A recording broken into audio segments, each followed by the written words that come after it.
नमस्कार साथियों। मैं महेश बिश्नोई आपका स्वागत करता हूं अपने YouTube चैनल पर।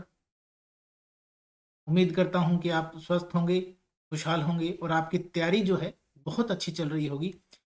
हमारे इस हरियाणा टीजीटी के स्टेट के टीजीटी साइंस के फ्री बैच में आपका बहुत बहुत स्वागत है। हम लोग पढ़ रहे हैं जो टॉपिक, उसका नाम है स्ट्रक्चर ऑफ एटम। उसका बिल्कुल आखिरी हिस्सा अभी बचा हुआ है, वो लास्ट लेक्चर आज हम कंप्लीट करेंगे।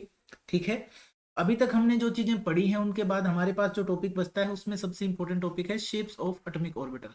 ठीक है, क्या है? Shapes of atomic orbitals. कहने का मतलब क्या है? हिंदी में इसको कहते हैं कक्षकों की आकृतियां। कक्षकों की आकृतियां यानी परमाणु कक्षक जो हैं उनकी क्या है? आकृतियां हैं, उन्हें हमें पढ़ना है। परमाणु कक्षकों की आकृतियों को हमें पढ़ना है साथियों। ठीक है, अब हमें पता है कि इलेक्ट्रॉन जो होते हैं ना, वो फिक्स्ड सर्कुलर पाथ में नहीं होते हैं। हमें पता है कि इलेक्ट्रॉन जो होते हैं ना, वो फिक्स सर्कुलर पाथ में प्रेजेंट नहीं होते हैं। तो जो उनका ऑर्बिटल वेव फंक्शन है, इसकी बात कर रहे हैं, orbital wave function. Orbital wave function की बात कर रहे हैं, यानी कक्षक तरंग फलक की बात कर रहे हैं। तरंग फलन की बात करें, कक्षक तरंग फलन की बात करें, जिसको हम क्या कहते हैं? साई कहते हैं। ये जो ऑर्बिटल वेव फंक्शन है किसी भी इलेक्ट्रॉन के लिए, किसी एटम में, उसका कोई फिजिकल सिग्निफिकेंस नहीं होता, यानी इसका कोई भौतिक अर्थ नहीं है। भौतिक अर्थ नहीं है, यानी कोई फिजिकल सिग्निफिकेंस नहीं है। ये बात हम पढ़ चुके हैं, नो फिजिकल सिग्निफिकेंस। ठीक है, यानी इसका कोई भौतिक अर्थ तो है नहीं। तो फिर हम कैसे बताते हैं इसके थ्रू? ये एक मैथमेटिकल फंक्शन है जो इलेक्ट्रॉन के कोऑर्डिनेट को दिखाता है, यानी इलेक्ट्रॉन के निर्देशांकों का गणितीय फलन होता है। क्या है? इलेक्ट्रॉन के निर्देशांकों का गणितीय फलन होता है। जब हम प्लॉट करते हैं यानी ग्राफ बनाते हैं वेव फंक्शन का और डिस्टेंस का, ठीक है, अलग अलग ऑर्बिटल से वेव फंक्शन और डिस्टेंस, जो इंटरन्यूक्लियर डिस्टेंस होता है, उसके लिए ग्राफ बनाते हैं, तो ग्राफ कुछ ऐसे आते हैं। जैसे वनस ऑर्बिटल के लिए ग्राफ ऐसा आता है। ठीक है, वनस ऑर्बिटल के लिए अगर वही हम ये इस ग्राफ की बात करें, इसके लिए जो किसमें है, वेव फंक्शन यानी तरल जो तरंग फलन है उसके बीच में, और जो डिस्टेंस है यानी जो दूरी है न्यूक्लियस से इलेक्ट्रॉन की, उसके बीच में अगर ग्राफ बनाएं तो वो ग्राफ कैसा आता है साथियों? वो ग्राफ देखिए ऐसा आता है। ठीक है, वो ग्राफ कैसा आता है? वो ग्राफ, एक मिनट तो दोबारा ड्रा कर लेते हैं। जो ग्राफ है वो कुछ इस तरह से आता है। ठीक है, वो ग्राफ जो है वो कुछ इस तरह से आता है। यहाँ मैं पॉजिटिव साइन लिख रहा हूँ, यहाँ मैं नेगेटिव साइन दे रहा हूँ, ये पॉजिटिव साइन है। ठीक है, ये जो पॉइंट है जहाँ ये बिल्कुल ओरिजिन को टच कर रहा है, जीरो वाली लाइन को टच कर रहा है, इसको हम कहते हैं नोड। इसको हम क्या कहते हैं? नोड कहते हैं साथियों। इसको हम क्या कहते हैं? नोड कहते हैं। इसको हम क्या कहते हैं? नोड कहते हैं। हिंदी में भी इसको नोड ही कहा जाता है। हिंदी में भी इसको नोड ही कहा जाता है। इसे हम क्या कहते हैं? नोड कहते हैं। ये किसके लिए? ये 2s ऑर्बिटल के लिए है। अगर मान लो यही मैं ग्राफ बनाऊं किसके लिए? 2p ऑर्बिटल के लिए, तो वेव फंक्शन यानी तरंग फलन और इंटरन्यूक्लियर डिस्टेंस r, यानी न्यूक्लियस से, नाभिक से बाह्य इलेक्ट्रॉन का जो डिस्टेंस है, जो दूरी है, उसके बीच में अगर मैं ग्राफ बनाऊं तो वो 2p ऑर्बिटल के लिए कैसा आएगा? 2p ऑर्बिटल के लिए ऐसा ग्राफ आता है साथी। ठीक है, ये पॉजिटिव साइन में दिखा रहा हूँ। ठीक है, ये डिस्टेंस की बात कर रहा है। तो इसमें क्या होता है, वनस ऑर्बिटल की जो आपका ये तरंग फलन होता है, जो वेव फंक्शन होता है, ये कंटिन्यूसली डिक्रीज करता है। जैसे जैसे डिस्टेंस इंक्रीज होगा, डिस्टेंस बढ़ता है इस साइड, तो ये भी कंटिन्यूसली डिक्रीजिंग ग्राफ आ रहा है साथियों। ठीक है, वहीं 2s ऑर्बिटल के लिए वेव फंक्शन पहले तो डिक्रीज करता है। ठीक है, रीच करता है एक पॉइंट पे जहां ये जीरो हो जाता है, ये वाला पॉइंट जिसकी बात कर रहे हैं, यहाँ ये क्या हो जाता है? जीरो हो जाता है। ठीक है, उसके बाद ये बिकम नेगेटिव, और फिर ये नेगेटिव हो जाता है, फिर थोड़ा सा इंक्रीज करना शुरू करता है। ठीक है, यानी नेगेटिव और पॉजिटिव दोनों जो है, वे दोनों टाइप का ये वेव फंक्शन डिस्टेंस के ऊपर डिपेंड करता है। 2s में हमें मिल जाता है। 2p का अगर ग्राफ देखें तो 2p ऑर्बिटल में क्या होता है, जो तरंग फलन होता है, यानी कि जो वेव फंक्शन होता है, वो इंक्रीज करता है विद डिस्टेंस। जैसे जैसे डिस्टेंस बढ़ेगा वैसे वैसे, यानी डिस्टेंस इस साइड बढ़ रहा है, यानी दूरी बढ़ रही है, तो ये ग्राफ आपका इंक्रीज हो रहा है वेव फंक्शन का। ठीक है, एक मैक्सिमम वैल्यू लेगा, यहाँ इसकी मैक्सिमम वैल्यू आ जाएगी, ये क्या है, मैक्सिमा है इसका, ये इसका मैक्सिमा यानी अधिकतम जो मान है इसका वहीं आएगा, और उसके बाद ये फिर डिक्रीज यानी घटना शुरू कर देता है साथियों। ठीक है, उसके बाद हम बात करते हैं कि जब हम साई स्क्वायर का ग्राफ प्लॉट करते हैं, साई स्क्वायर, ठीक है, क्योंकि साई का तो कोई फिजिकल मीनिंग होता नहीं, साई स्क्वायर की बात करते हैं, साई स्क्वायर आर, और आर के बीच में हम ग्राफ प्लॉट कर देते हैं साथियों। इसका जो ग्राफ आता है वो कैसा आता है, वो आता है ऐसा। ये किसके लिए है, 1s ऑर्बिटल के लिए। ये किसके लिए आता है, 1s ऑर्बिटल के लिए आता है। अगर हम बात करें 2s ऑर्बिटल के लिए, किसके लिए बात करेंगे, 2s ऑर्बिटल के लिए साई स्क्वायर आर और आर के बीच का ग्राफ जो आएगा वो कैसा आएगा साथियों, तो इसका ग्राफ कुछ ऐसा आता है। ठीक है, ये पहले इसको टच करेगा, फिर ये इंक्रीज करेगा, फिर ये वापस डिक्रीज करना शुरू। अब ये जो हिस्सा होता है यहाँ पर, जहाँ पर ये इसको बिल्कुल टच कर जाता है, डिक्रीज कर जाता है, इसको बोलते हैं नोड। ये यहाँ पर क्या होता है, नोड होता है। ये 2s ऑर्बिटल के लिए है। फिर हमारे पास 2p ऑर्बिटल के लिए ग्राफ आता है, किसके बीच में, साई स्क्वायर आर और आर के बीच में, यानी आर आपका ये जो भी है मैं बता रहा हूँ ये डिस्टेंस है, न्यूक्लियस का, न्यूक्लियस से इलेक्ट्रॉन का डिस्टेंस है। 2p ऑर्बिटल के लिए कैसा ग्राफ आता है, 2p ऑर्बिटल के लिए ऐसा ग्राफ आता है।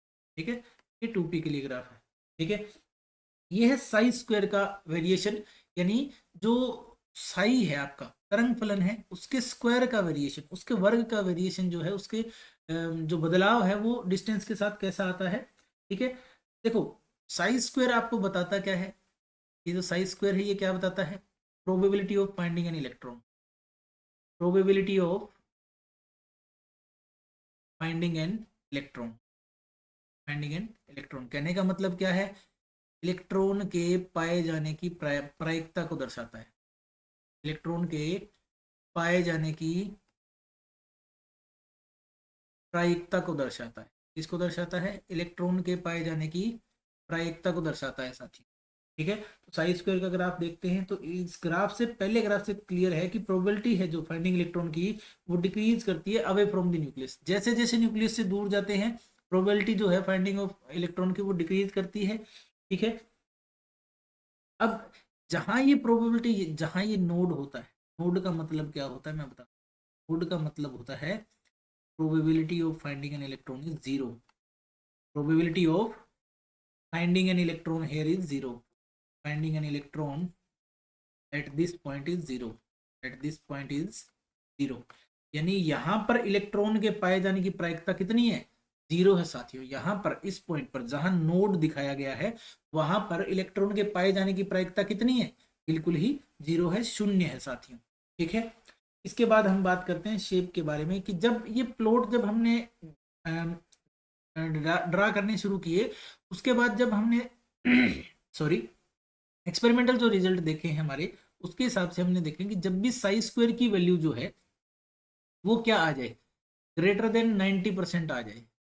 ठीक है, कितनी आ जाए, ग्रेटर देन 90%, यानी probability of finding an electron is greater than 90%, probability of finding an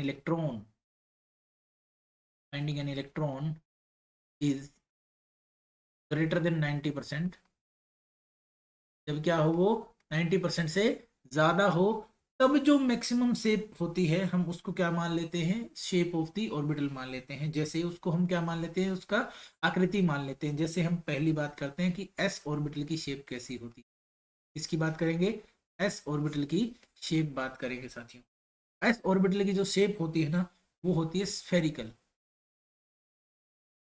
ठीक है, एस ऑर्बिटल की शेप क्या होती है, मान लो 1s ऑर्बिटल है। ठीक है, ये क्या है, 1s ऑर्बिटल है। एस ऑर्बिटल की शेप कैसी होती है, स्फेरिकल होती है। कैसी होती है भाई, स्फेरिकल शेप होती है। कैसी होती है, स्फेरिकल शेप होती है। ठीक है,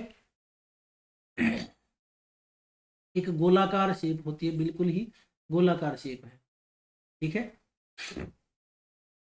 अब देखिए हम बात करते हैं इसके बाद कि एस जो ऑर्बिटल है उसकी शेप कैसी होती है, बिल्कुल स्फेयर की तरह होती है, गोले की तरह होती है। ठीक है, गोले की तरह, गोले की तरह, गोले की तरह की इसकी शेप होती है। एस ऑर्बिटल बिल्कुल स्फेयर होता है।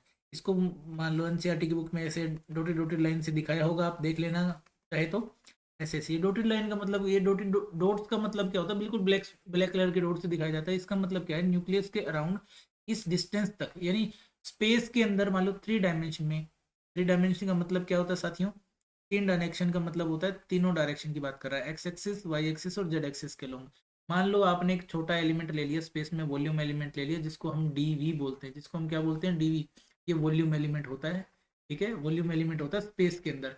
इतनी जगह पर इलेक्ट्रॉन के पाए जाने की प्रोबेबिलिटी कौन बताएगा, वो साइज स्क्वायर बताएगा। वो कौन बताएगा, साइज स्क्वायर बताएगा कि कितना इलेक्ट्रॉन पाए जाने की वहां पर प्रायिकता है। इस स्पेस में जो भी, अब जितनी जगह पर जहां जहां इलेक्ट्रॉन पाए जाने की प्रोबेबिलिटी आएगी, उसको हम लास्ट में क्या कर लेंगे, बाउंड्री ड्रा करके एनक्लोज कर लेंगे कि 90% से ज्यादा यहाँ पर पाए जाने की प्रोबेबिलिटी है। और जैसी शेप उससे ड्रा होती है वही शेप हो जाती है किसकी, ऑर्बिटल की, ठीक है। ऑर्बिटल की शेप क्या हो जाती है, वही हो जाती है जैसी शेप उससे आती है, प्रोबेबिलिटी डायग्राम से जैसी शेप आती है। तो इसी से हमारे पास पी ऑर्बिटल की शेप भी आती है साथियों। एस ऑर्बिटल की शेप तो हमने देख ली कि स्फेरिकल होती है। पी ऑर्बिटल की शेप कैसी होती है, पी कक्षक की, ऑर्बिटल का मतलब कक्षक है यहाँ पर। पी ऑर्बिटल की शेप कैसी होती है, उसकी शेप डंबल जैसी होती है। उसकी शेप कैसी होती है, डंबल जैसी शेप होती है। डंबल जो होता है ना, डंबल ऐसा दिखाई देता है, जिम में देखा होगा आपने, डंबल ऐसा दिखाई देता है, ठीक है। डंबल जैसी शेप होती है। कैसी शेप होती है भाई, डंबल। पी के ऑर्बिटल टोटल कितने होते हैं, 3 ऑर्बिटल होते हैं, पी एक्स, पी वाई और पी जेड, ठीक है। अब मान लेते हैं हमारे पास क्या है, ये 3 एक्सिस है, एक्स एक्सिस है, जेड एक्सिस है, ठीक है, तो ये वाई एक्सिस है साथी। पी ऑर्बिटल की शेप क्या होगी, पी ऑर्बिटल की शेप ऐसी आएगी, डंबल जैसी शेप आएगी, बिल्कुल डंबल जैसी शेप, ठीक है, ऐसी शेप, डंबल जैसी शेप आएगी। इसमें 2 लोब्स होंगे। ये जो बीच का प्लेस है जहां ये दोनों आपस में काट रहे हैं, इसी को बोलते हैं क्या, नोड या फिर नोडल प्लेन बोलते हैं। क्या बोलते हैं, नोड या फिर नोडल प्लेन बोलते हैं, ठीक है। जहां पर इलेक्ट्रॉन के पाए जाने की प्रोबेबिलिटी, यानी साइज स्क्वायर की वैल्यू क्या होती है, 0 होती है। कहाँ, यहाँ होती है साथियों, जहाँ ये नोड में बता रहा हूँ ना, यहाँ इसकी वैल्यू क्या होती है, 0 होती है। इलेक्ट्रॉन के पाए जाने की प्रोबेबिलिटी क्या है, 0 है साथियों, ठीक है। अब जैसे ही हमारे पास टोटल कितने एक्सिस होते हैं, ऑर्बिटल कितने होते हैं पी के, 3 ऑर्बिटल होते हैं, पी एक्स, पी वाई और पी जेड। यानी एक बार लोब एक्स एक्सिस के लोग, एक बार वाई एक्सिस के लोग और एक बार जेड एक्सिस के लोग, ठीक है। ये हमारे पास पी ऑर्बिटल की शेप हो जाएगी साथी। अब अगर हम बात करें अब अगर हम बात करें पी ऑर्बिटल्स के बारे में, पी ऑर्बिटल के अंदर चलो पहले हम है ना सारे ऑर्बिटल की शेप ही देख लेते हैं, उसके बाद हम नोड्स के बारे में बात करते हैं। अब आता है हमारे पास थर्ड वन जो है, वो डी ऑर्बिटल्स की शेप है, ठीक है। ये आखिरी है हमारा, डी ऑर्बिटल्स जो है उनके बारे में बात करेंगे, डी कक्षकों के बारे में बात करेंगे। डी की जो शेप होती है वो डबल डंबल की तरह होती है। कैसी होती है, डबल डंबल की तरह होती है, डबल डंबल, दोहरे डंबल की तरह इसकी शेप होती है। कैसी होती है, दोहरे दोहरे डंबल की तरह इसकी शेप होती है। डी ऑर्बिटल की शेप कैसी होती है, दोहरे डंबल की तरह होती है। टोटल डी ऑर्बिटल कितने होते हैं, टोटल 5 डी ऑर्बिटल्स होते हैं। कितने होते हैं, 5 डी ऑर्बिटल्स होते हैं। 5 डी ऑर्बिटल्स हमारे पास होते हैं। वो कौन कौन से हैं उनके बारे में जान लेते हैं। देखो उनकी शेप के साथ बात, ठीक, पहले हम ड्रा करने की कोशिश करते हैं, और ठीक है, इस शेप ड्रा करने की कोशिश करेंगे। लीजिए एक्स एक्सिस है, ठीक है, ये मान लीजिए आपका वाई एक्सिस है, ये मान लीजिए आपका जेड एक्सिस है, ठीक है। तो आपकी जो शेप आएगी, आएगी ऐसे। पहले ऑर्बिटल की शेप हम ऐसे दिखाएंगे, ठीक है। ये जो शेप है आपकी एक्स एक्सिस है, तो ये जो आपका आता है ये डी एक्स वाई आपका ऑर्बिटल आता है। ऐसा ऑर्बिटल आया है, डी एक्स वाई ऑर्बिटल आपका आया है साथियों, ठीक है। दूसरा जो है अगर हम उसकी कोशिश करें ड्रा करने की, ठीक है, तो हम कोशिश कर लेते हैं।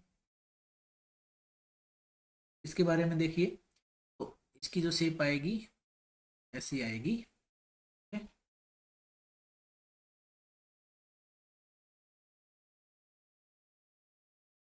तो डबल डंबल है, ये 4 पत्तियों वाला जो फूल होता है ना, वैसी शेप आती है, ऐसी कुछ करके शेप आती है डी ऑर्बिटल। ये आपका जो है ये जेड एक्सिस है, ये जो है आपका ये वाई एक्सिस है, ठीक है, ये जो है आपका ये एक्स एक्सिस है, ठीक है। तो ये जो शेप आई है आपकी, ये डी जेड एक्स या डी एक्स जेड की आई है, डी जेड एक्स या डी एक्स जेड की आई है साथियों, ठीक है। नेक्स्ट हम ड्रा करने की कोशिश करेंगे, नेक्स्ट जो है उसको ड्रा करने की कोशिश करेंगे साथियों, ठीक है, उसको ड्रा करने की कोशिश करते हैं।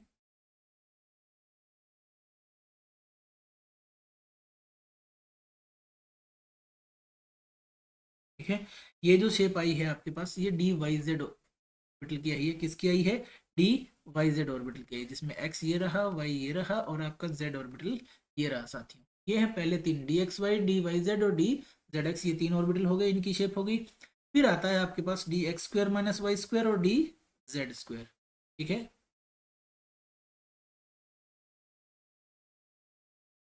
ये है जेड, ठीक है, एक्स मान लेते हैं, ये वाई मान लेते हैं। इनके जो लोब होते हैं वो अलोंग दी एक्स एक्सिस और वाई एक्सिस ही होते हैं, ठीक है। तो ये D X square minus Y square की शेप हो गई। और फिर लास्ट में आता है आपके पास डी जेड स्क्वायर साथी,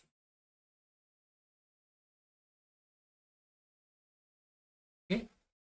ये मान लेते हैं हम जेड है हमारा, ये जेड एक्सिस है, आई है, एक्स है।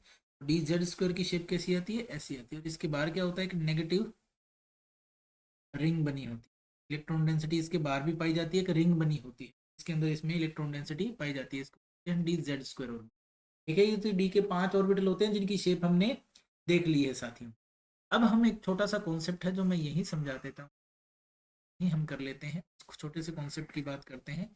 नंबर ऑफ नोड्स कैसे निकालें, कहते हैं या पहले हम बात कर लेते हैं नोड्स जो होते हैं वो होते हैं कितने टाइप के, ठीक है। नोड की बात करते हैं, नोड कितने टाइप के होते हैं, नोड के दो टाइप होते हैं, total two types of node, two types of, यानी नोड के कितने प्रकार होते हैं, दो प्रकार होते हैं। कौन कौन सा, एक होता है एंगुलर नोड, क्या होता है, एंगुलर नोड, जिसको हम हिंदी में कहते हैं कोणीय नोड, क्या कहते हैं, कोणीय नोड कहते हैं, ठीक है।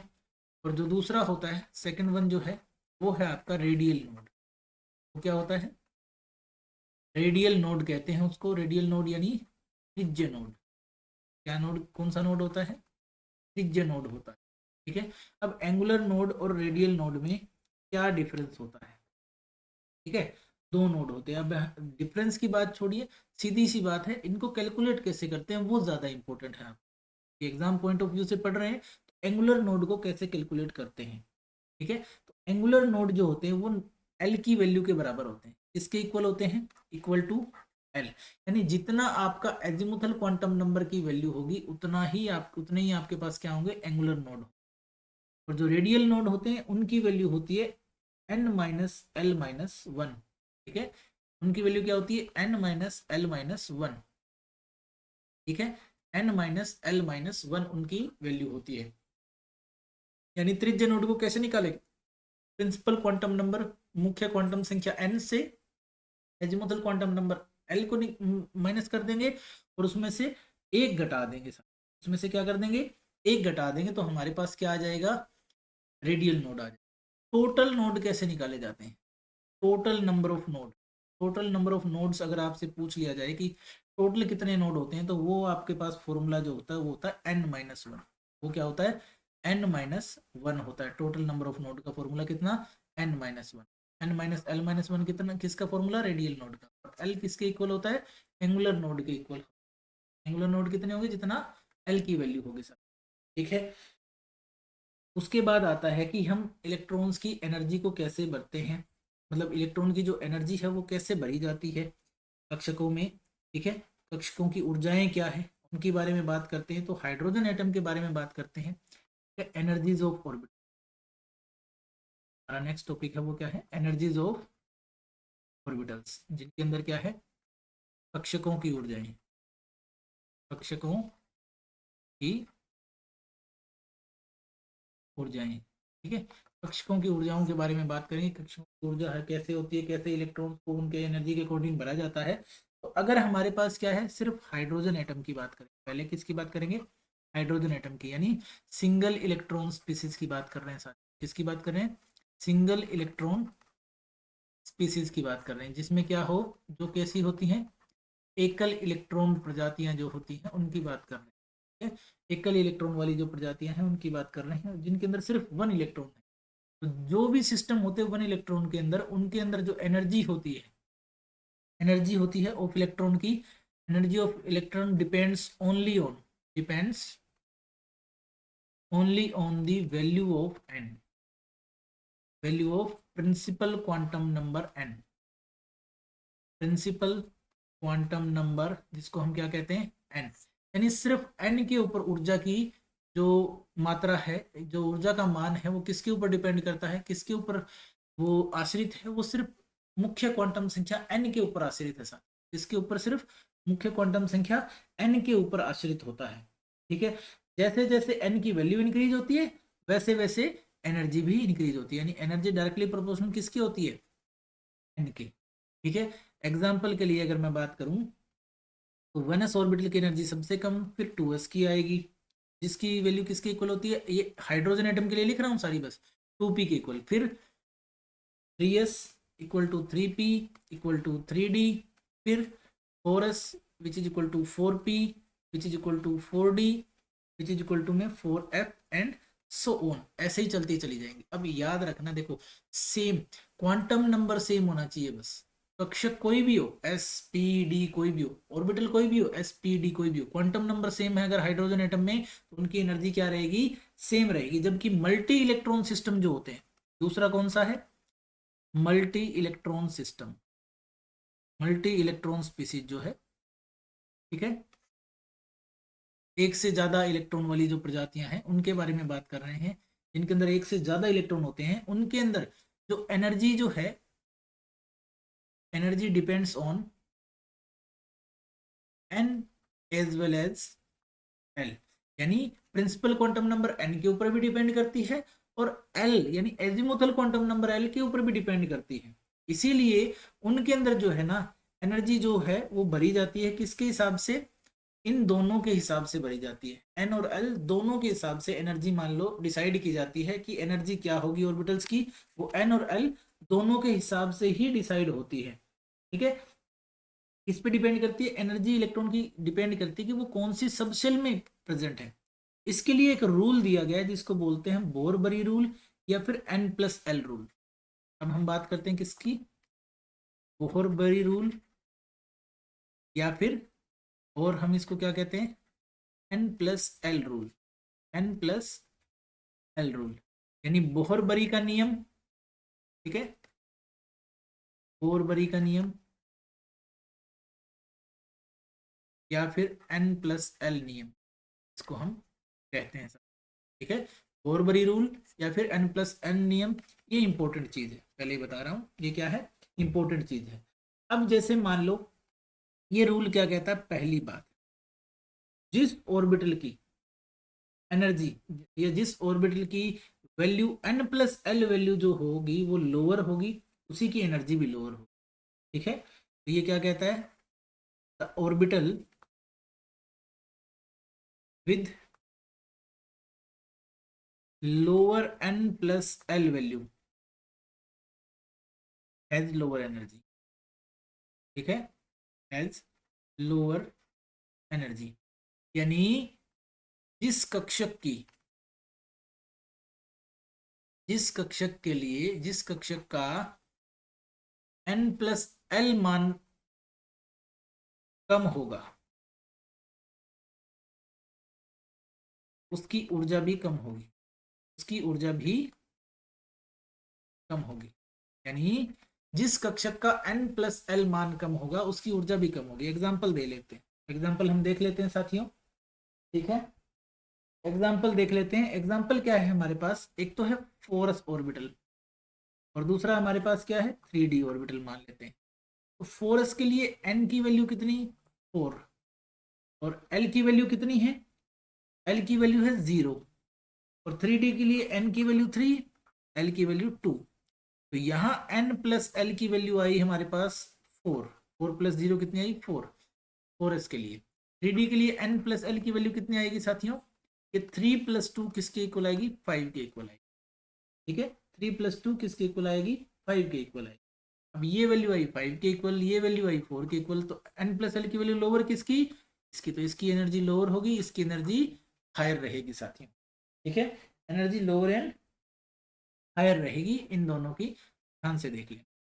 उसके बाद आता है इसमें एक एक्सेप्शन, यानी दूसरी बात इसके अंदर जो इंपॉर्टेंट है वो क्या होती है कि जब दो कोई ऑर्बिटल, दो कक्षकों के लिए n प्लस एल का मान सेम आ जाए, एक समान आ जाए, ठीक है, when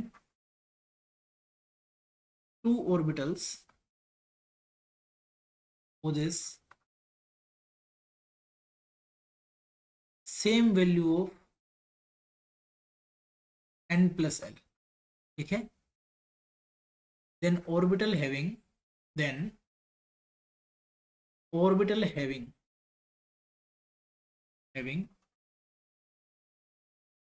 lower value of n will have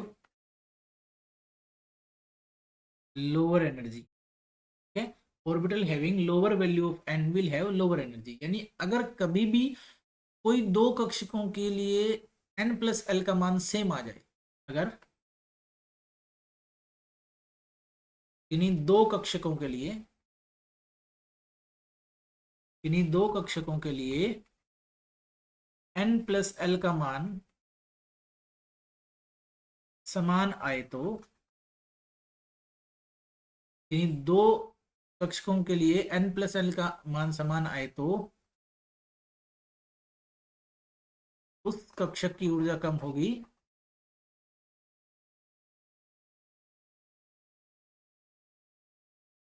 जिसका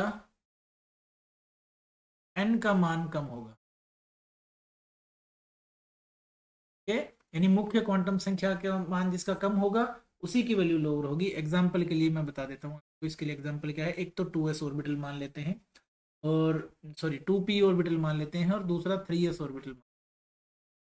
2p ऑर्बिटल के लिए n की वैल्यू 2, l की वैल्यू 1, यहाँ n की वैल्यू 3 और l की वैल्यू 0, ठीक है। n प्लस l की वैल्यू कितनी आएगी इसके लिए 3, 2 प्लस 1 3, यहाँ n प्लस एल की वैल्यू कितनी आएगी 3 प्लस 0 3, n प्लस एल की वैल्यू दोनों की क्या है, समान है। एनर्जी की अगर बात करें, एनर्जी किसकी छोटी होगी, किसकी कम होगी, जिसकी n की वैल्यू स्मॉल हो, यानी 2p की एनर्जी लेस देन होगी किससे, 3s से। क्यों, because n value of 2p is less than 3s, n की वैल्यू 2p में 3s से कम है, क्योंकि n प्लस एल की वैल्यू इन दोनों की क्या आ गई, सेम आ गई। अब जब हम किसी ऑर्बिटल के अंदर, किसी कक्षक के अंदर, किसी एटम के अंदर, किसी परमाणु के अंदर कक्षकों को भरते हैं, यानी फिलिंग ऑफ ऑर्बिटल की अगर हम बात करते हैं, किसकी बात करते हैं, filling of orbital, filling of orbitals in an atom, यानी परमाणु में कक्षकों को भरना, परमाणु में कक्षकों को भरना कैसे भरते हैं इलेक्ट्रॉन कक्षकों में, उनकी अगर हम बात करें तो सबसे उसके लिए तीन प्रिंसिपल हमारे पास होंगे, तीन हमारे पास रूल होंगे। इसमें सबसे पहला रूल जो आएगा साथियों, सबसे पहला रूल जो होता है उसको हम कहते हैं ऑफ बाउ प्रिंसिपल। तो हम क्या कहते हैं, ऑफ बाउ प्रिंसिपल कहते हैं, क्या कहते हैं, ऑफ बाउ नियम कहते हैं, ठीक है, ऑफ बाउ, ठीक है, ऑफ बाउ, ठीक है, ऑफ बाउ प्रिंसिपल कहते हैं, यानी ऑफ बाउ का नियम कहते हैं। ये नियम क्या कहता है, ऑफ बाउ नियम क्या कहता है, दी electrons are added one by one into the various orbitals in order of their increasing energy starting with the orbital of lowest energy। कहने का मतलब क्या है, जो परमाणुओं की तलस्थ अवस्था में कक्षकों को उनकी ऊर्जा के बढ़ते क्रम में भरा जाता है, ठीक है, यानी the electrons,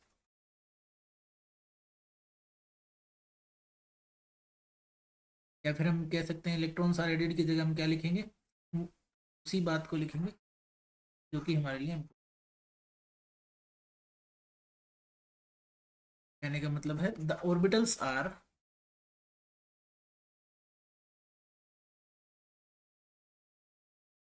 filled in the increasing order of their energy, air energy in the ground state of atom, है the lowest energy state of atom, यानी कि जो परमाणुओं की तलस्थ अवस्था में, इसको हम क्या कह सकते हैं हिंदी में, तो हम कह सकते हैं परमाणुओं की तलस्थ अवस्था में, तलस्थ अवस्था में कक्षकों को, कक्षकों को उनकी ऊर्जा के बढ़ते क्रम में भरा जाता है, कि ऊर्जा के बढ़ते क्रम में भरा जाता है।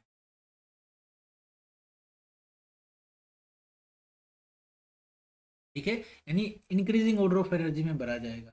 कैसे, मैं आपको बताता हूँ, इसके लिए एक एनर्जी डायग्राम भी बनाया जाता है। जैसे 1s, फिर 2s 2p, फिर 3s 3p 3d, 4s 4p 4d 4f, 5s 5p 5d 5f, 6s 6p 6d 6f। अब एनर्जी जो होगी इलेक्ट्रॉन्स की वो कैसे आएगी, 1s में सबसे पहले भरे जाते हैं। ठीक है, 1s में सबसे पहले भरे जाएंगे, तो यहाँ लाके आपको मोड़ देना है वापस। ठीक है, फिर 2s की बारी आती है, 2s में उसके बाद भरे जाते। ठीक है, 2s के बाद बारी आती है, फिर से इसको मोड़ देना है, इस बार आएगी 2p की बारी, 2p से होते हुए 3s में जाएंगे। ठीक है, फिर से होते हुए 3s में जाएंगे, 3s के बाद फिर वापस मोड़ लेंगे, फिर बारी आएगी 3p की, 3p के बाद 4s, 4s के बाद आएगा 3d, 3d के बाद आएगा 4p, 4p के 5s, 5s के बाद फिर आगे चलेंगे 4d, 5p 6s, फिर आगे बढ़ जाएंगे, फिर 4f, ऐसे ही आगे चलते चले जाएंगे, एंड सो ऑन चलते चले का ऑर्डर यही होता है।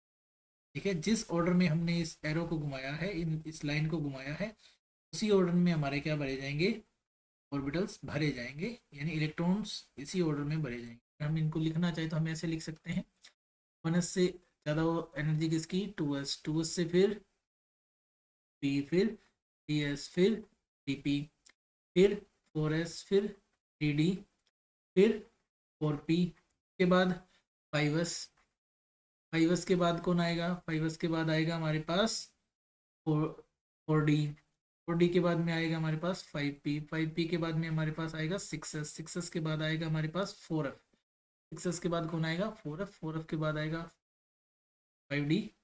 ठीक है, 5d आएगा, 5d के बाद आएगा 6p, 6p के बाद में आएगा 7s, एंड सो ऑन, ये चलता चला जाएगा। ये है increasing order of energy orbitals का, जिनमें इसको भरा जाना है, ये अबाउट प्रिंसिपल था।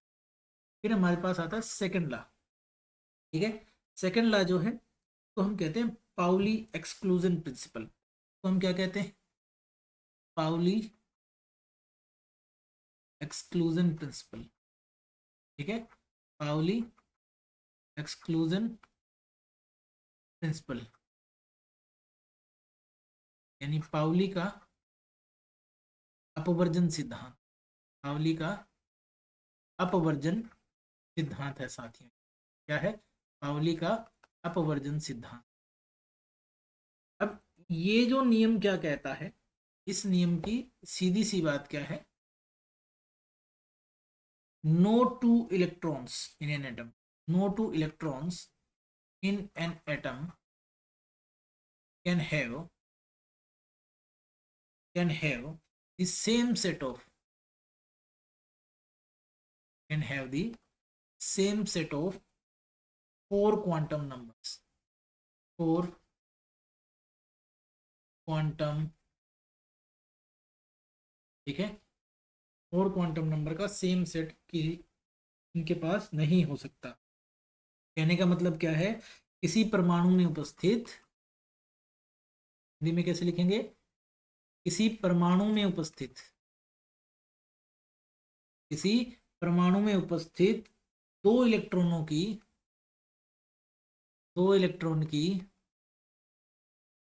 चारों क्वांटम संख्याओं, दो इलेक्ट्रॉन की चारों क्वांटम संख्याएं, चारों क्वांटम संख्याएं समान नहीं हो सकती हैं, यानी एक समान नहीं,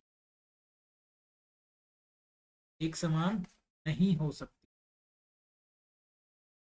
ठीक है, नहीं हो सकती, क्या कहते हैं, एक समान नहीं हो सकती हैं, ठीक है।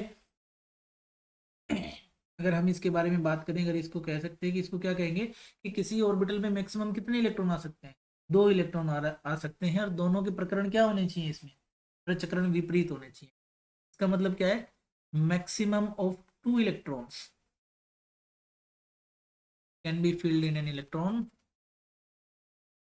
in an sorry orbital and both electrons will have opposite spin, उनकी स्पिन क्या रहेगी, अपोजिट होनी चाहिए, ठीक है। यानी कि अधिकतम 2 ही इलेक्ट्रॉन एक कक्षक में आ सकते हैं, एक कक्षक में भरे जा सकते हैं, भरे जा सकते हैं, और दोनों इलेक्ट्रॉन्स का प्रचक्रण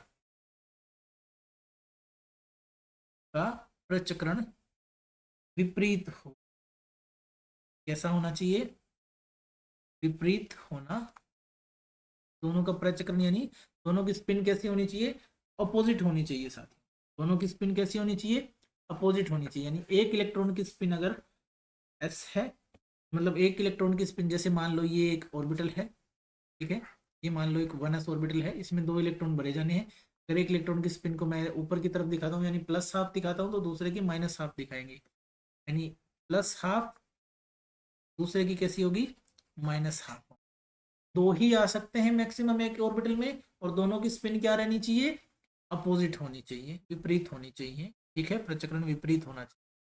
तीसरा जो नियम है, तीसरा जो लॉ है वो क्या है साथियों, तीसरा जो लॉ है वो क्या है, उसको हम कहते, अच्छा, जो, हाँ पहले ही पढ़ चुके हैं कि मुख्य कोश में कितने इलेक्ट्रॉन होंगे, क्वांटम संख्या n वाले कोश में इलेक्ट्रॉन की संख्या 2n² के बराबर होती है, वो हम पहले ही पढ़ चुके हैं ना, तो वो तो हमें इसमें लिखना भी नहीं है, अभी पहले ही पढ़ चुके हैं, तो बार बार नहीं लिखेंगे उसको, ठीक है। अब हम बात करते हैं किसके बारे में, हमारा जो लास्ट जो रूल है इसके अंदर वो है Hund's rule of maximum multiplicity, maximum multiplicity, ठीक है। हुंड्स रूल किसका, मैक्सिमम मल्टीप्लिसिटी का, यानी हुंड का अधिकतम बहुगता का नियम, ठीक है, हुंड का अधिकतम बहुगता का नियम,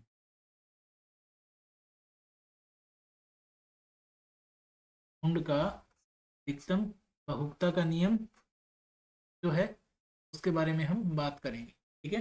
Hund's rule of maximum multiplicity ये क्या कहता है, ये रूल ये कहता है कि no pairing of electrons starts in any of the degenerate orbitals until all the orbitals of the subshell contain 1 electron each with parallel spin, ठीक है। ये क्या कहता है, नो पेयरिंग विल स्टार्ट, ठीक है, no pairing of electron will start, no pairing of electron की बात करें, no pairing of electron will starts in any of the degenerate orbital, any of the degenerate orbital, degenerate orbitals, any of the degenerate orbitals until all the orbitals of the subshell, until all the orbitals of the subshell contain 1 electron each, ठीक है, उन सब में क्या होना चाहिए, contain 1 electron each with parallel spin, ठीक है, with parallel spin, यानी जब तक किसी डीजनरेट ऑर्बिटल्स के सारे से डीजनरेट सेट ऑफ ऑर्बिटल में हर एक ऑर्बिटल में, मतलब ईच सबशेल के अंदर एक इलेक्ट्रॉन जब तक ना आ जाए, हर एक ऑर्बिटल में एक इलेक्ट्रॉन जब तक ना आ जाए, और जिनकी स्पिन क्या होनी चाहिए, पैरेलल होनी चाहिए, तब तक पेयरिंग शुरू नहीं होगी, तब तक उस ऑर्बिटल में दूसरा इलेक्ट्रॉन नहीं भरा जाएगा, ये बात कहता है, कहने का मतलब एक ही उपकोष के कक्षकों में, यानी कि एक ही उपकोष के कक्षकों में, उपकोष के कक्षकों में, एक ही उपकोष के कक्षकों में इलेक्ट्रॉनों का युग्म, इलेक्ट्रॉन का युग्म तब तक नहीं होगा, तब तक नहीं होगा, युग्मन, युग्मन, हाँ युग्मन, युग्मन, युग्म तो वैसे ही जोड़ा होता है, युग्मन तब तक नहीं होगा जब तक उस उपकोष के, जब तक उस उपकोष के, उस उपकोष के सभी कक्षकों में एक एक इलेक्ट्रॉन ना आ जाए, सभी कक्षकों में एक एक इलेक्ट्रॉन ना आ जाए, ठीक है, तब तक नहीं भरा जाएगा जब तक सब में एक एक इलेक्ट्रॉन ना आ जाए। इसी को हम क्या कहते हैं, Hund's rule of maximum multiplicity कहते हैं। एग्जाम्पल के लिए साथियों देखो, जैसे मान लो 2p ऑर्बिटल है, अगर 2p ऑर्बिटल को मुझे भरना है तो 2p के पास मुझे पता है p में कितने ऑर्बिटल होते हैं, 3 ऑर्बिटल होते हैं। तो ये तीनों के तीनों क्या है, डी जेनरेट ऑर्बिटल, क्या है, डी जेनरेट ऑर्बिटल्स है। अब डी जनरेट का मतलब क्या होता है, सबकी एनर्जी, यानी सारे ऑर्बिटल्स की एनर्जी क्या है, सेम एनर्जी, यानी क्या है, same energy of all orbitals है। ऐसे ऑर्बिटल्स जिनकी एनर्जी क्या होती है, सेम होती है, यानी समान ऊर्जा वाले कक्षक हैं, उन्हें डी जनरेट कहा जाता है। समान ऊर्जा वाले कक्षक जो होते हैं उन्हें डी जनरेट कहा जाता है। अब ये तीनों मान लो, ये पी एक्स है, ये पी वाई है, या पी जेड है, तीनों के तीनों क्या है, डी जनरेट ऑर्बिटल हैं। तो ये कहता है ना रूल कि डी जनरेट ऑर्बिटल्स में तब तक पेयरिंग स्टार्ट नहीं होगी जब तक सब में एक एक ना आ जाए। तो मतलब पहले एक, फिर दूसरे में एक, फिर तीसरे में एक आएगा। अब जब तक तीनों में एक एक ना आ जाए और तीनों की स्पिन पैरेलल ना हो, यानी एक समान इनकी प्रचक्रण ना हो, तब तक अगला इलेक्ट्रॉन, जो चौथा इलेक्ट्रॉन है, वो इस ऑर्बिटल में नहीं आएगा या किसी भी ऑर्बिटल में नहीं आएगा, यानी तब तक पेयरिंग नहीं होगी, ठीक है। पेयरिंग तभी होगी जब पहले खाली जितने भी ऑर्बिटल हैं, डीजेनरेट ऑर्बिटल है, सब में एक एक आ जाए, सेम सब सेल के जितने भी ऑर्बिटल हैं सब में एक एक इलेक्ट्रॉन आ जाए, उसके बाद पेयरिंग शुरू होगी साथियों, ठीक है। ये कहता है हमारा हंस रूल ऑफ मैक्सिमम मल्टीप्लिसिटी, ठीक है। उसके बाद साथियों हमारा ये जो चैप्टर है इसमें एक ही टॉपिक बचता है हमारा, मेन तो क्या है, वो एक ही टॉपिक है, और वो क्या है आपका, वो है इलेक्ट्रॉनिक कॉन्फ़िगरेशन। क्या है, इलेक्ट्रॉनिक कॉन्फ़िगरेशन, ठीक है। इलेक्ट्रॉनिक कॉन्फ़िगरेशन की बात करते हैं, इसका मतलब क्या है, इलेक्ट्रॉनिक विन्यास भी इसे कहते हैं। क्या कहते हैं, इलेक्ट्रॉनिक विन्यास कहते हैं। क्या कहते हैं, इलेक्ट्रॉनिक विन्यास कहते हैं, ठीक है। क्या कहते हैं भाई, इलेक्ट्रॉनिक विन्यास कहते हैं साथ, ठीक है। अब इलेक्ट्रॉनिक विन्यास क्या है, ये तीनों रूल जो हमने अभी तक पढ़े उन तीनों रूल को फॉलो करते हुए, तीनों नियमों को फॉलो करते हुए इलेक्ट्रॉन्स भरे जाएंगे। जैसे अगर हाइड्रोजन एटम है, उसका एटॉमिक नंबर 1 है, ठीक है, उसका परमाणु संख्या 1 है, तो सबसे पहला ऑर्बिटल भरा जाएगा जिसको हम क्या कहते हैं, वनस। तो वनस में एक इलेक्ट्रॉन लिखा जा सकता है ऐसे वनस 1, या फिर ऐसे बॉक्स बना के उसमें एक इलेक्ट्रॉन लिखा जा सकता है, वनस। फिर आता है मान लो हीलियम के ऊपर, हीलियम का एटॉमिक नंबर होता है 2, यानी मास जो उसका परमाणु संख्या है वो कितना होता है, 2, 2 होता है। तो पहले इलेक्ट्रॉन, पहले ऑर्बिटल में कितने भरे जाएंगे, मैक्सिमम 2 भरे जा सकते हैं। एक ऑर्बिटल में मैक्सिमम कितने भरे जा सकते हैं, 2 इलेक्ट्रॉन भरे जा सकते हैं। दोनों की स्पिन क्या होनी चाहिए, अपोजिट होनी चाहिए। हम सारे रूल्स फॉलो करते हुए ही आगे बढ़ते चले जाएंगे। हीलियम, फिर लिथियम का एटॉमिक नंबर 3 होता है, 1s2। फिर उसके बाद 2s ऑर्बिटल आता है एनर्जी में, इससे इसके बाद कौन आता है, 2s ऑर्बिटल आता है। हम एनर्जी वाला डायग्राम जो हमने बनाया ना, उसमें देख लो 1s के बाद कौन आ रहा है, 2s आ रहा है। 1s के बाद कौन आ रहा है, 2s, यानी पहले 1s में इलेक्ट्रॉन भरे जाएंगे, फिर 2s में, फिर 2p में, फिर 3s, फिर 3p, फिर 4s में, फिर 3d में। ऐसे ही हम इलेक्ट्रॉन को भरते चले जाएंगे, ठीक है। ऐसे ही हम इलेक्ट्रॉन को भरते चले जाएंगे। इसको अगर हम बॉक्स डायग्राम से दिखाएं तो 1s में 2 इलेक्ट्रॉन अपोजिट स्पिन के साथ, और 2s के अंदर एक ही इलेक्ट्रॉन आया है, 2s में 1 आया है, ठीक है। ऐसे ही हम आगे बढ़ते चले जाएंगे इलेक्ट्रॉन्स को। अब कुछ ऐसे एलिमेंट्स हैं जिनकी इलेक्ट्रॉनिक कॉन्फ़िगरेशन जो है ना, वो बहुत ही क्या होती है, एक्सेप्शनल होती है। मैं डायरेक्ट मुद्दे की बात पे आता हूँ, exceptional electronic configuration, electronic configuration, ठीक है। एक्सेप्शनल इलेक्ट्रॉनिक कॉन्फ़िगरेशन होती है, यानी ये बहुत ही खास, खास हम कह सकते हैं खास इलेक्ट्रॉनिक विन्यास होता है, ठीक है। क्या होता है? खास इलेक्ट्रॉनिक विन्यास है, बिल्कुल ये एक्सेप्शनल है, बाकियों से अलग है, ठीक है। ये नॉर्मल जो रूल है उन रूल को फॉलो नहीं करते, नहीं, खास वाला इलेक्ट्रॉनिक विन्यास है, जिसके अंदर आपके पास आता है एक तो क्रोमियम, जिसका एटॉमिक नंबर होता है 24।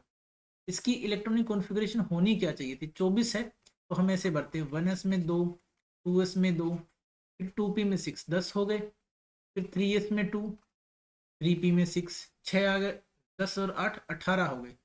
अब आने तो चाहिए थे ऐसे 3p6, फिर 4s2 3d4 आना चाहिए। कितना आना चाहिए? 4s2 3d4। ये तो होनी चाहिए थी, ऐसी तो होनी चाहिए थी, क्योंकि हमने जो रूल पढ़े, जो नियम पढ़े हैं उनके अकॉर्डिंग तो ऐसा ही होना चाहिए कि वैलेंस सेल में 4s2 3d4 होना चाहिए, लेकिन ऐसा होता नहीं, ऐसा होता नहीं, ठीक है। होनी चाहिए थी पर होती नहीं है, ऐसी होती नहीं है। तो होती क्या है, देखते हैं एक्चुअल क्या है क्रोमियम की, एक्चुअल इलेक्ट्रॉनिक कॉन्फ़िगरेशन। ये सही है, ये गलत है। सही वाली देखते हैं, 1s2 2s2 2p6 3s2 3p6 3d4 3d5 sorry 4s1। यानी मैं डी को पहले लिख रहा हूँ, एस को बाद में लिख रहा हूँ, ये भी एक चीज है, क्योंकि जैसे ही देखो 3d और 4s ऑर्बिटल जो होते हैं ना साथियों, उनकी एनर्जी में ज्यादा डिफरेंस नहीं होता, यानी उनकी ऊर्जा में कोई ज्यादा फर्क नहीं होता। तो जैसे ही पहला इलेक्ट्रॉन फोरस में भरा जाता है, जैसे ही पहला इलेक्ट्रॉन फोरस में भरा जाता है, फोरस और 3d की एनर्जी क्या हो जाती है? कंपेरेबल, यानी लगभग एक समान हो जाती है। तो वो ज्यादा स्टेबल, ज्यादा स्थिर जो इलेक्ट्रॉनिक कॉन्फ़िगरेशन है, ज्यादा स्थिर इलेक्ट्रॉनिक विन्यास जो है उसको अटेंड करने की कोशिश करता है, ताकि वो स्टेबल हो जाए। तो ये जो है ना, ये स्टेबल इलेक्ट्रॉनिक कॉन्फ़िगरेशन है। ये क्या है? स्टेबल इलेक्ट्रॉनिक कॉन्फ़िगरेशन है। ये इसकी एक्चुअल इलेक्ट्रॉनिक कॉन्फ़िगरेशन है, ये होती है, यह होती है भाई इसकी असली इलेक्ट्रॉनिक कॉन्फ़िगरेशन, ये वाली होती है 3d5 4s1। कैसे? देखो मैं लास्ट वाली को लिख लेता हूँ, कि सिर्फ मैं डी के अंदर 5 ऑर्बिटल होते हैं उनको मैं दिखाना चाहता हूँ, ठीक है। डी के अंदर 5 ऑर्बिटल होते हैं, ये 3d के अंदर 5 है, 5 इलेक्ट्रॉन भर देंगे इसमें 3d में, 1 2 3 4 और 5 इलेक्ट्रॉन। इधर मैं 4s में दिखा दूंगा, 4s में क्या है? 1 इलेक्ट्रॉन है। तो सबकी, एक तो सबका प्रचक्रण समान है, यानी सेम स्पिन है, सबका प्रचक्रण समान है, प्लस हाफ मान लेते हैं, सबका स्पिन सेम है। ये एक्स्ट्रा स्टेबल होता है, इसको हम बोलते हैं half filled, half filled electronic configuration, half filled electronic configuration, ठीक है। कॉन्फ़िगरेशन हाफ फील्ड है, ठीक है। एंड दूसरी ये क्या है? एक्स्ट्रा स्टेबल होती है। क्या होती है? एक्स्ट्रा स्टेबल, ज्यादा स्थिर होती है, ये ज्यादा स्थिर, एक्स्ट्रा स्टेबिलिटी होती है, ज्यादा स्थिरता होती है इस इलेक्ट्रॉनिक कॉन्फ़िगरेशन के अंदर। क्या होती है? ज्यादा स्थिरता, यानी एक्स्ट्रा स्टेबिलिटी होती है हाफ फील्ड इलेक्ट्रॉनिक। अब ये एक्स्ट्रा स्टेबिलिटी क्यों होती है? इसका रीजन होता है, दो रीजन। पहला होता है सिमिट्री। सिमिट्री का मतलब समान रूप से इलेक्ट्रॉन्स का वितरण है इसके अंदर, सबके पास एक एक ही इलेक्ट्रॉन है, ठीक है। समान वितरण हम कह सकते हैं, जितना ज्यादा समान वितरण उतनी ज्यादा स्टेबिलिटी या स्थायित्व होता है। दूसरा, एक्सचेंज एनर्जी। दूसरा क्या है? Exchange energy. दूसरा क्या है हमारे पास? एक्सचेंज एनर्जी हो, या विनिमय ऊर्जा इसको बोलते हैं। क्या कहते हैं? विनिमय ऊर्जा। जितनी ज्यादा एक्सचेंज एनर्जी होगी, जितनी ज्यादा विनिमय ऊर्जा होगी, उतनी ज्यादा स्टेबिलिटी होगी। फिर ये ज्यादा, तो स्टेबिलिटी भी, तो क्या होगी? स्टेबिलिटी भी ज्यादा। अगर विनिमय ऊर्जा ज्यादा है तो स्टेबिलिटी भी ज्यादा होगी, सिमिट्री ज्यादा है तो भी स्टेबिलिटी ज्यादा होगी। यानी स्टेबिलिटी के रीजन क्या है? ये दोनों रीजन है, सिमिट्री, दूसरा एक्सचेंज एनर्जी ज्यादा होना। दूसरा क्या है? एक्सचेंज एनर्जी का ज्यादा होना। कितने एक्सचेंज पॉसिबल है? इसके बहुत सारे एक्सचेंज पॉसिबल है। जैसे ये इलेक्ट्रॉन अपनी पोजीशन को इसके साथ एक्सचेंज कर सकता है, ये इलेक्ट्रॉन अपनी पोजीशन को इसके साथ भी एक्सचेंज कर सकता है, ये पहला इलेक्ट्रॉन अपनी पोजीशन को इसके साथ और इसके साथ भी एक्सचेंज कर सकता है। तो टोटल पहली बार में जो पहला इलेक्ट्रॉन है उसके कितने एक्सचेंज पॉसिबल है साथियों? पहले के 4 एक्सचेंज पॉसिबल है। कितने एक्सचेंज है? 4 एक्सचेंज है। अब हम ड्रा करते हैं दोबारा से कि दूसरे इलेक्ट्रॉन के कितने एक्सचेंज पॉसिबल हैं, उनको देख लेते हैं। ठीक है, दूसरे इलेक्ट्रॉन के कितने एक्सचेंज पॉसिबल हैं उनको देख लेते हैं साथियों। दूसरा इलेक्ट्रॉन इसके साथ एक्सचेंज कर सकता है अपनी पोजीशन को, इसके साथ एक्सचेंज कर सकता है और इसके साथ भी एक्सचेंज कर सकता है। इसके साथ तो पहले ही एक्सचेंज हो चुकी है यहाँ पर, इसलिए नहीं करेगा। तो सेकेंड टाइम पे इसके टोटल 3 एक्सचेंज पॉसिबल है। कितने पॉसिबल है? 3 एक्सचेंज पॉसिबल। अब थर्ड इलेक्ट्रॉन के लिए देखते हैं साथियों कि कितना एक्सचेंज हमारे पास पॉसिबल है। 1 2 3 4 और 5 इलेक्ट्रॉन लिख दिए। तो जो थर्ड वाला इलेक्ट्रॉन है उसके पास एक एक्सचेंज पॉसिबल है इसके साथ, दूसरा पॉसिबल है इसके साथ, क्योंकि बाकियों के साथ तो इसने ऑलरेडी एक्सचेंज कर लिए। यहाँ पर टोटल 2 एक्सचेंज पॉसिबल है। अब जो चौथा इलेक्ट्रॉन है उसके पास देखते हैं कितने एक्सचेंज पॉसिबल, 1 2 3 और 4। चौथा इलेक्ट्रॉन सिर्फ एक ही एक्सचेंज पॉसिबल कर सकता है जो कि उसने लास्ट वाले के साथ किया। टोटल एक्सचेंज कितने हुए? कितने विनिमय है? विनिमय कितना है? जो कुल विनिमय है वो कितना है? 4 + 3 + 2 + 1 यानी कि 10। जितने ज्यादा एक्सचेंज पॉसिबल उतनी ज्यादा स्टेबिलिटी। देखो, जितने ज्यादा विनिमय होंगे